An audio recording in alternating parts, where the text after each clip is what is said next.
కూడా ప్రశ్నల వర్షాన్ని కురిపించింది హైకోర్టు. మున్సిపల్ శాఖ హెచ్ఎండిఏ తీరుపైన హైకోర్టు తీవ్ర అసహనాన్ని వ్యక్తం చేసింది. సల్కం చెరువు ఆక్రమణపై నివేదికలు ఇవ్వకపోవడంపై తీవ్ర వ్యాఖ్యలు చేసింది. ఓవైసీ భవనాల స్టేటస్కు ఎత్తివేస్తూ హైకోర్టు ఆదేశాలు జారీ చేస్తుంది. బండ్లగూడ పరిధిలోని సల్కం చెరువు ఎఫ్టీఎల్ బఫర్ జోన్లలో ఫాతిమా కాలేజ్ నిర్మాణానికి సంబంధించి పెద్ద ఎత్తున చర్చ జరిగింది. గతంలో ఫాతిమా కాలేజీకి నోటీసులు సైతం ఇచ్చింది హైడ్రా. మరి నోటీసులు ఇచ్చినప్పుడు కనిపించలేదా? నోటీసులు ఇచ్చినప్పుడు సరిగ్గా చూసుకోలేదా? అది సల్కం చెరువు కాదా? అవునది ఫాతిమా కాలేజ్ కాదా? బఫర్ జోన్లోనా లేక బఫర్ జోన్లో కాదు, ఏకంగా చెరువులోనే ఉంది కదా అనేది ప్రజల నుంచి పెద్ద ఎత్తున వినిపించిన మాట. ఎవరి కోసం, ఎవరికి ధారాదత్తం చేయడానికి అంటూ పెద్ద ఎత్తున క్వశ్చన్స్ రైజ్ అయిన సందర్భం. ఇప్పుడేమో ఏమీ లేదు, తూచ్ అంటే ప్రజలని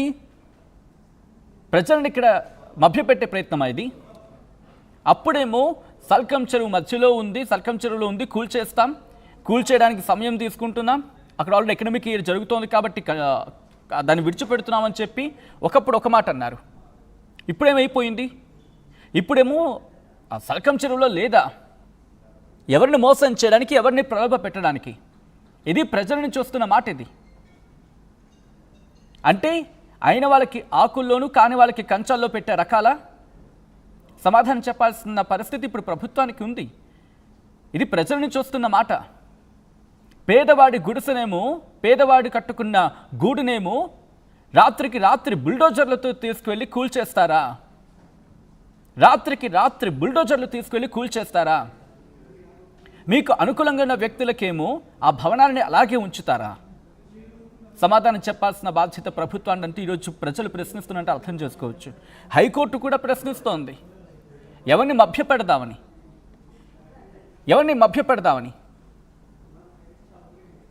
ఇలా కనుకపోతే ఇంకే ఉంటుంది.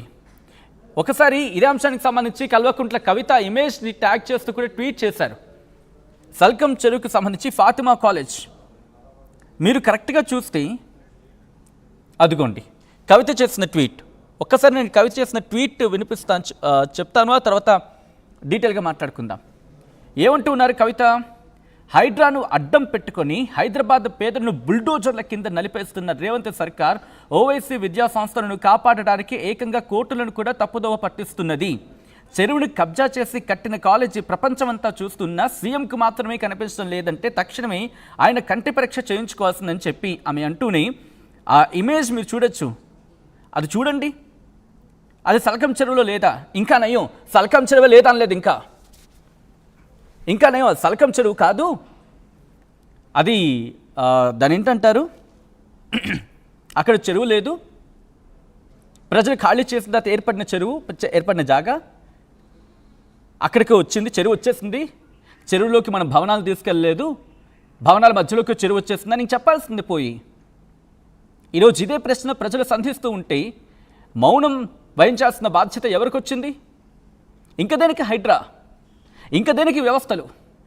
బహుశా కాస్త గుండెకు గుచ్చుకోవాలి. బట్ ఈ యాక్షన్ ఎప్పుడు జరిగింది? ఈ రియాక్షన్ ఎప్పుడు వచ్చింది? మొన్నటికి మొన్న అక్బరుద్దీన్ ఓవైసీ చేసిన స్టేట్మెంట్ ఏమన్నారు? ఆయన ఒక ఫాతిమా కాలేజీలని కూల్చేస్తే 1000 ఫాతిమా కాలేజీలని కడతామని చెప్పి ఇండైరెక్ట్గా ఆయన చేసిన వ్యాఖ్యలు. ఒకసారి ఆయన ఏమన్నారో చూద్దాం, ఆ తర్వాత డీటెయిల్గా మాట్లాడుకుందాం.